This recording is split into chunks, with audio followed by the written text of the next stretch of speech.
قادیانیت سے توبہ کرنے والوں کے مطابق قادیانیوں کی اصلیت کیا ہے، ضرور سنیے اور شیئر بھی کیجیے۔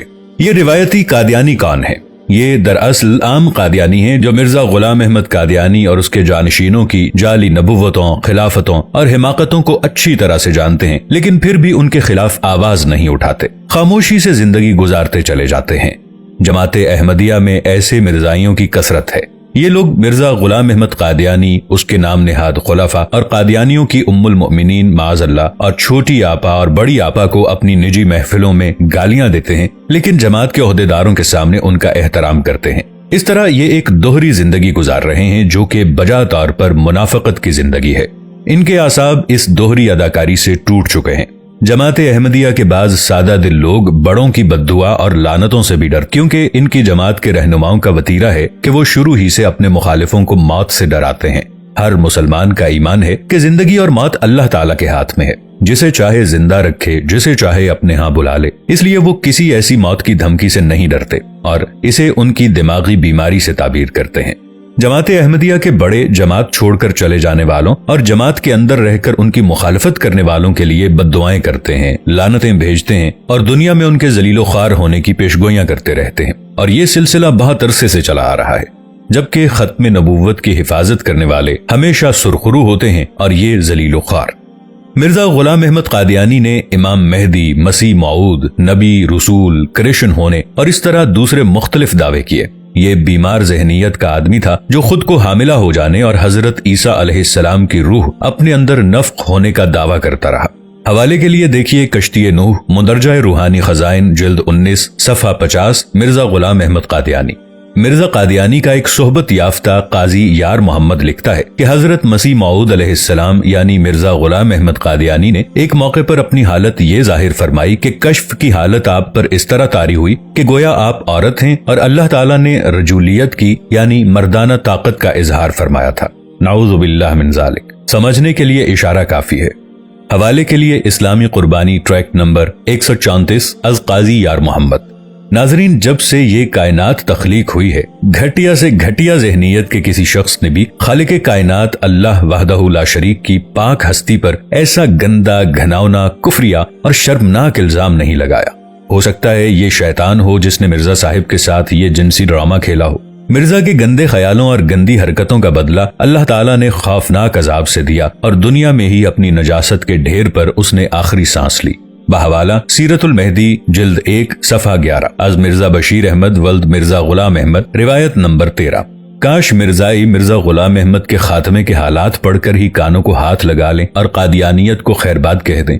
مرزا غلام احمد قادیانی کے آنجہانی ہونے کے بعد اس کا پہلا گدی نشین حکیم نور الدین تھا، جس کو قادیانی جماعت خلیفہ اول کے نام سے پکارتی ہے۔ مرزا غلام احمد قادیانی اور اس کے بیٹے کی روایت کے مطابق حکیم نور الدین انتہائی گندا شخص تھا جو مدتوں نہیں نہاتا تھا۔ یہ بدبودار قادیانی خلیفہ گھوڑے پر سوار ہو کر کہیں جا رہا تھا کہ خدا تعالیٰ نے گھوڑے کو حکم دیا کہ خلیفہ اول کا خاتمہ کر دو۔ وہ خلیفہ بحکم الہی اس گھوڑے کے بدکنے سے اس سے نیچے گرنے لگا تو اس کا پاؤں رکاب میں پھنس گیا۔ گھوڑا سرپٹ دوڑتا رہا اور نبوت پر ڈاکہ ڈالنے والی جماعت کے خلیفہ کی ہڈیاں چٹکھاتا رہا۔ جب گھوڑا رکا تو قدرت اپنا حساب پورا کر چکی تھی۔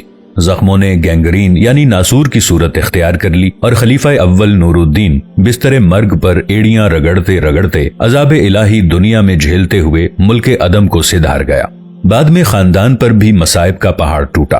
حکیم نور الدین کے دردناک انجام کے بعد مرزا غلام احمد قادیانی کا بیٹا مرزا بشیر الدین محمود، جسے قادیانی جماعت خلیفہ ثانی کے نام سے جانتی ہے، جانشین ہوا۔ خلافت پر جھگڑا ہوا۔ مولوی محمد علی لاہوری کو خلافت نہ ملی۔ مرزا قادیانی کی بیوی نے ریشہ دوانیوں سے اپنے نوجوان بیٹے کو زبردستی خلیفہ بنوا دیا۔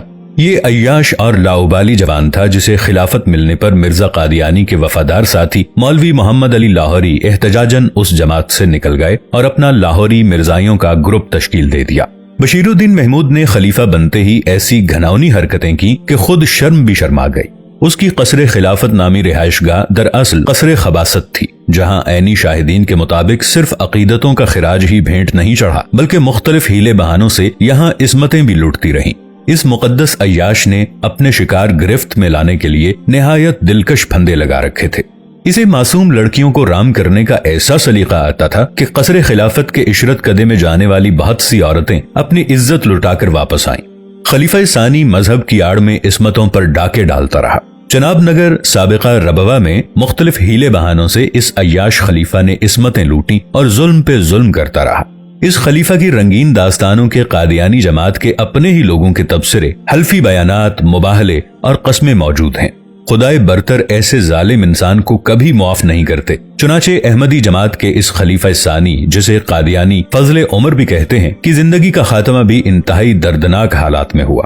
اسے زندگی کے آخری 12 سال میں بستر مرگ پر ایڑیاں رگڑتے مرتے دیکھ کر لوگ کانوں کو ہاتھ لگایا کرتے تھے۔ اس کو فالج ہو گیا تھا۔ اس کی شکل و صورت جنونی پاگلوں کی سی بن گئی تھی۔ وہ سر ہلاتا رہتا، منہ میں کچھ ممیاتا رہتا۔ اس کے سر کے زیادہ تر بال اڑ چکے تھے، پھر بھی یہ انہیں کھینچتا رہتا، داڑھی نوچتا رہتا۔ وہ اپنی ہی نجاست ہاتھ منہ پر مل لیا کرتا تھا۔ بہت سے لوگ ان واقعات اور حالات کے عینی شاہد ہیں۔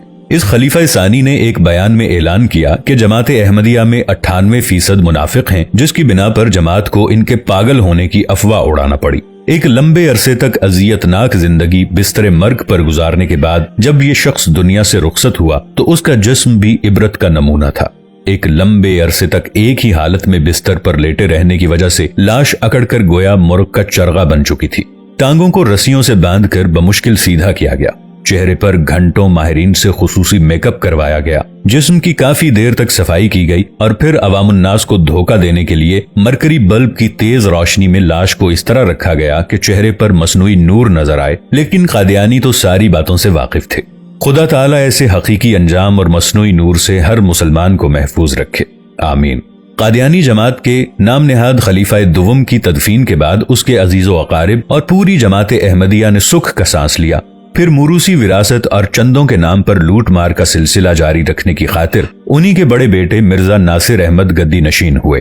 یہ حضرت گھوڑوں کی ریس کے بڑے شوقین تھے۔ ان کے اس شہنشاہی شوق نے چناب نگر یعنی سابقہ ربوہ میں گھڑ دوڑ کے دوران ایک غریب شخص کی جان بھی لے لی۔ خلیفہ مرزا ناصر احمد نے 78 سال کی عمر میں فاطمہ جناح میڈیکل کی ایک 27 سالہ طالبہ کو یہ کہتے ہوئے اپنے عقد میں لے لیا کہ آج دلہا اپنا نکاح خود ہی پڑھائے گا۔ اس 78 سالہ بوڑھے دولہا نے اپنے اذکار رفتہ اعضاء میں جوانی بھرنے کے لیے کشتوں کا استعمال شروع کر دیا اور کشتوں کے راس نہ آنے پر خود ہی کشتہ ہو گیا۔ اس کا جسم پھول کر کپا ہو گیا اور آنن فانن خدائے قہار کے قہر کی گرفت میں آ کر کشتوں ہی کی آگ میں جھلس کر ملک عدم کو سدھار گیا۔ آنجہانی مرزا ناصر احمد کا چھوٹا بیٹا مرزا لقمان شادی شدہ تھا۔ اس کا ایک بیٹا تھا۔ مرزا طاہر احمد نے اپنی گدی نشینی کا پروگرام ترتیب دیا تو اس سودے بازی میں اپنی بیٹی کا رشتہ بہت پہلے مرزا لقمان سے کر دیا۔ اس کی پہلی بیوی کو طلاق دلوائی گئی اور اس سے اس کا بیٹا چھین لیا۔ جب مرزا ناصر احمد کی موت کے بعد مرزا طاہر احمد گدی نشین ہوا تو اس کے بڑے سوتیلے بھائی مرزا رفیع احمد خلافت کو اپنا حق سمجھتے ہوئے میدان جنگ میں آ گئے۔ ان کی بات نہ مانی گئی تو وہ اپنے حواریوں سمیت سراپا احتجاج بن گئے اور سڑکوں پر آ گئے، لیکن انہیں بزور قوت اپنے گھروں میں دھکیل کر خلافت پر قبضہ کر لیا گیا۔ مرزا طاہر احمد جماعت کا چوتھا خلیفہ آمرانہ مزاج کا حامل تھا۔ اس کی شروع سے یہ عادت تھی کہ وہ کسی کی بات نہیں مانتا تھا۔ اس کی فرعونی عادات نے نہ صرف مرزا طاہر بلکہ پوری قادیانی جماعت کو دنیا بھر میں ذلیل کیا۔ اپنی زبان درازی ہی کی وجہ سے وہ پاکستان سے بھاگ کر لندن اپنے آقاؤں کے ہاں پناہ گزین ہو گیا۔ اس کے دور خلافت میں بھی کسی شخص کی عزت محفوظ نہیں تھی۔ وہ جب چاہتا اور جسے بھی چاہتا پل بھر میں ذلیل کر دیتا۔ اس نے نظریں ملا کر بات نہ کرنے کا حکم دے رکھا تھا۔ قادیانی لڑکیوں کو سدا سکھی رہنے کی دعا دینے والا یہ خلیفہ 10 لاکھ کا حق مہر لکھوانے کے باوجود اپنی بیٹی کو طلاق سے نہ بچا سکا۔ آخر مرزا لقمان کی پہلی بیوی نے طلاق لینے اور بچہ چھیننے پر بددعا تو دی ہوگی۔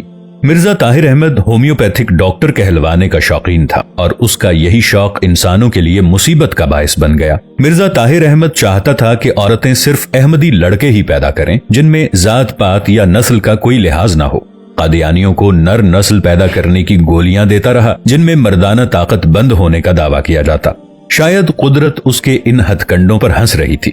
دوسروں کو لڑکے دینے والا یہ ڈاکٹر یعنی ہومیوپیتھک اپنی بیوی کو لڑکا نہ دے سکا اور اس کے اپنے ہاں 3 بیٹیاں پیدا ہوئیں جن سے دنیا حقیقت جان گئی۔ خلیفہ طاہر احمد نے اپنی عمر کے آخری چند سال میں اس دیدہ دلیری سے جھوٹ بولے کہ کرامن کاتبین بھی اس کے جھوٹ لکھتے ہوئے حیران ہوتے ہوں گے کہ وہ جھوٹ کی انتہا پر پہنچتے ہوئے ایک روز 20 کروڑ احمدیوں کی جماعت کا خلیفہ ہونے کا دعویٰ کر بیٹھا۔ اس کے ذہنی توازن کا یہ حال تھا کہ امامت کے دوران عجیب و غریب حرکتیں کرتا رہتا، کبھی باوضو نماز پڑھاتا تو کبھی بے وضو ہی پڑھا دیتا، رکوع کی جگہ سجدہ اور سجدے کی جگہ رکوع، کبھی دوران نماز ہی یہ کہتے ہوئے گھر کو چل دیتا کہ ٹھہرو ابھی وضو کر کے آتا ہوں۔ غرضے کے اپنے پیشراؤں کی طرح گرتے پڑتے اٹھتے بیٹھتے لیٹتے روتے مرزا طاہر احمد کی بھی بڑی مشکل سے جان نکلی۔ پھر پرستاروں کے دیدار کے لیے جب لاش رکھی گئی تو چہرہ سیاہ ہونے کے ساتھ ساتھ لاش سے اچانک تعفن اٹھا اور ان پرستاروں کو فوراً کمرے سے باہر نکال دیا گیا اور لاش بند کر کے تدفین کے لیے روانہ کر دی گئی۔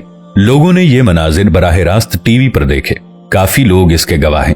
اللہ تعالیٰ سے دعا ہے کہ تمام مسلمانوں کو راہ راست پر چلنے کی توفیق عطا فرمائے اور قادیانیوں کو بھی ہدایت عطا فرمائے کہ وہ منافقت کی زندگی چھوڑ کر حقیقی زندگی گزارنا شروع کر دیں۔ آمین یا رب العالمین۔